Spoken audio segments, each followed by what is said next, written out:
Hello everyone, welcome back to Crossing the Bridge. This is your host, Evaristo, bringing you a dose of mindset and inspiration. Today's topic might make you feel a little uncomfortable, and that's exactly what you need to hear this. Welcome back to the show.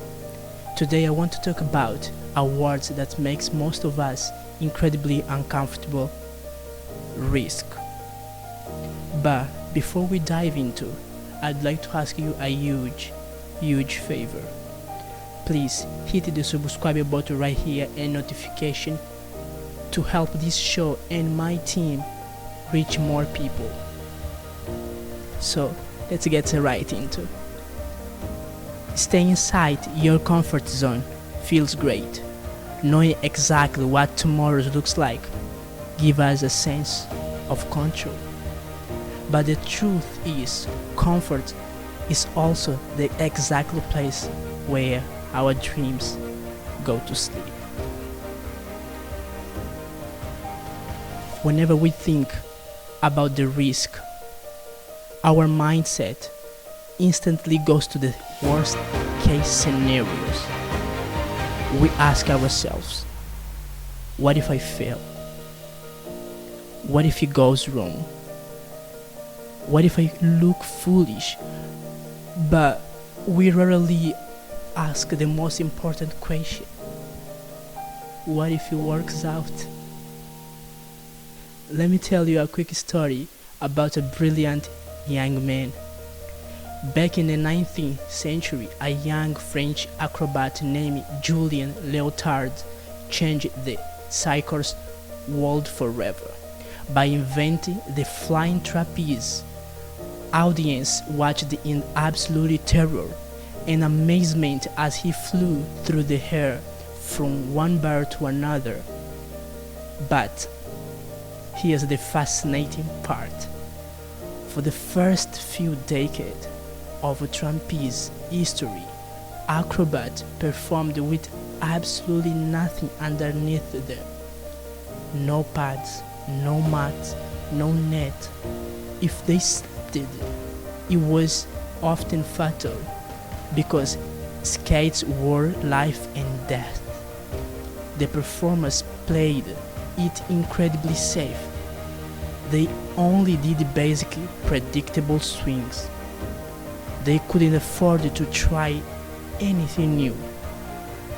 Then, an acrobat named Elon Lees introduced the first safety net. Yes, the first safety net. You probably would think safety net make people softer, right?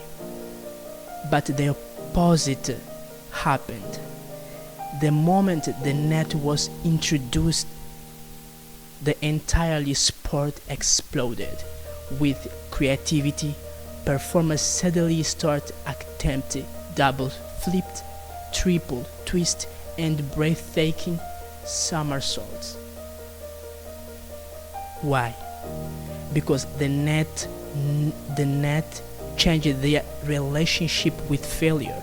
The net didn't stop them from failing. It just meant that failing couldn't destroy them. It gave them the freedom to try, to fail, and to get right back at. And I want you to ask yourself, what is my net?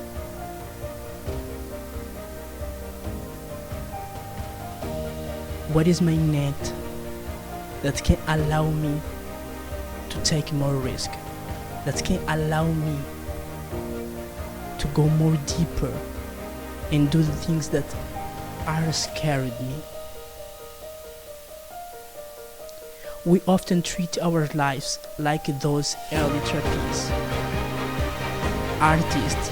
We think if we try something new and fail, it is the end of the world.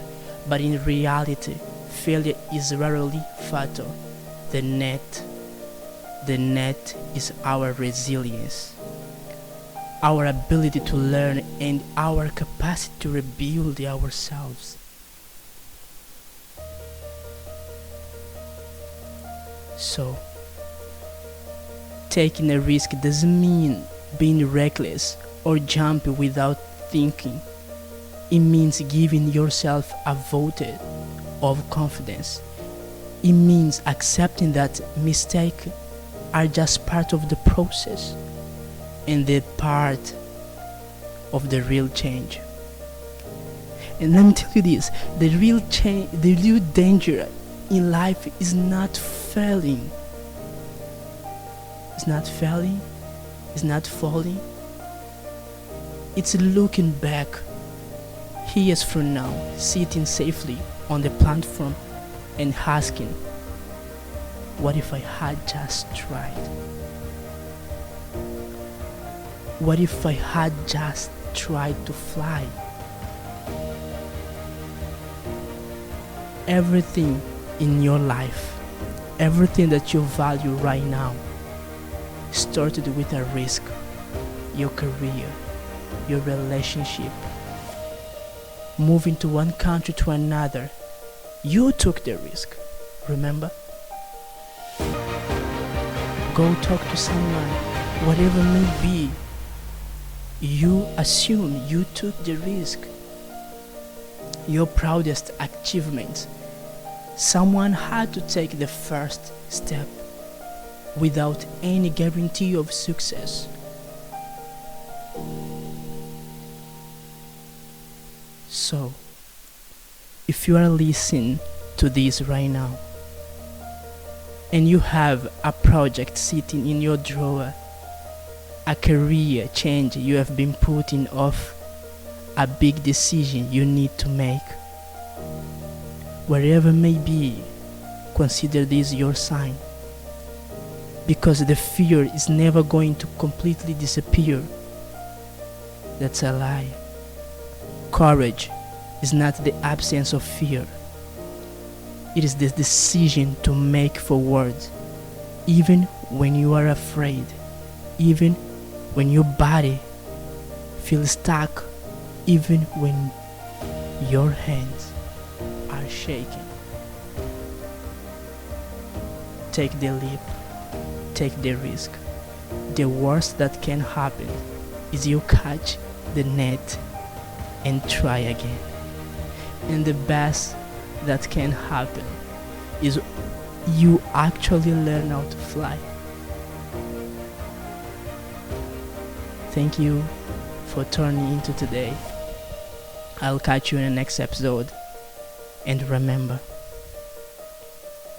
I'm always gonna be here. And God's love you. Thank you so much.